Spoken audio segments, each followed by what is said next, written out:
పాలమూరు ప్రాజెక్టులపై తెరాస ప్రభుత్వం ప్రజలను మభ్యపెడుతోంది. కాంగ్రెస్ ఆరోపించింది. గతంలోని ప్రాజెక్టులను ప్రారంభోత్సవాలు చేస్తూ తమ గొప్పగా ప్రకటించుకుంటున్నారని కాంగ్రెస్ నేత డీకే అరుణ విమర్శించారు. 2012 నుంచే రిజర్వాయర్లకు నీళ్లు సరఫరా చేస్తున్నామని స్పష్టం చేశారు.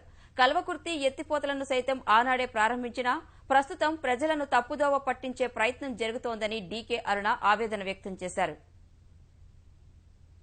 ఒక్కొక్క పంపే లిఫ్ట్ 2 లో ఒక పంపు, లిఫ్ట్ 3 లో ఒక పంపు ఆన్ చేసి ఇక ఏదో అయిపోయింది మేమే నీళ్లు ఇచ్చినామనేటటువంటి పోజులు కొడితే ఇది సరైంది కాదు. ఉన్న మాటలను వాస్తవాలను ప్రజలకు చెప్పాల్సినటువంటి బాధ్యతతో పనిచేస్తే ప్రభుత్వానికి ఒక క్రెడిబిలిటీ ఉంటది. కానీ అబద్ధాలు చెప్తాం, మీ అబద్ధాలతోనే ప్రజలను మోసగిస్తామంటే అబద్ధాలు ఎన్ని రోజులు సాగవని చెప్పి సందర్భంగా నేను తెలియజేస్తా ఉన్నా.